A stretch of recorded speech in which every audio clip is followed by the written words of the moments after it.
Swali la pili, tumezoea mifano ya Chama cha Mapinduzi sasa mifano mikuu inaandaliwa kwa time interval kubwa. Hapa mimi naona kama ni ndani ya siku 10 zijazo kulikoni, kuna jambo la dharura limetokea, mnataka kuwahi kuweka sawa.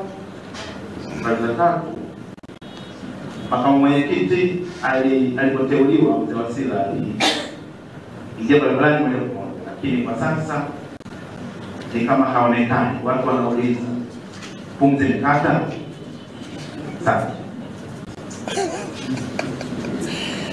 Paka nijua tu chacha lazima uulize maswali ya utata. Sasa natoa taarifa, maana yake tumeshajipanga, kila kitu kimekamilika, kwao ni kualika tu waje katika mkutano mkuu. La tatu, unaniuliza habari ya makamu mwenyekiti. Ndo hayo ambayo sasa hayako kwenye ajenda zangu. Nilijua tu malo lazima nichokoze. Hayapo kwenye ajenda za mkutano.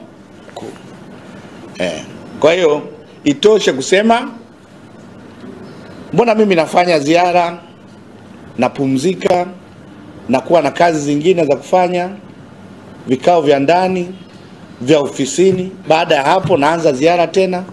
Kwao ni utaratibu wa kawaida tu. Kwa hiyo mzee hana jambo lolote. Hana jambo lolote. Kwao ni ratiba kwamba bwana nitafanya hapa, nikikamilisha napumzika, kuna jambo la familia, kuona watoto, na hata mimi mwenyewe lazima nijiwekee hilo. Halafu baada hapo unaenda ofisini, baada hapo unasema nitafanya ziara. Kwa hiyo ni jambo la kawaida. Kwa hata mimi nikipotea wiki moja naambia mwenezi kwa sababu amekata moto au amekata pumzi, nikipumzika wiki moja, hapana, ni ratiba tu. Dataflow inakuletea internet ya uhakika, ni salama na huunganisha kwa haraka. Unganisha na watu zaidi ya 30 kwa wakati mmoja. Inakaa na chaji kwa muda mrefu zaidi ya masaa 11. Pata data mtelezo yenye kasi kwa gharama nafuu. Wasiliana nasi. Tembelea tovuti yetu www.dataflow.co.tz.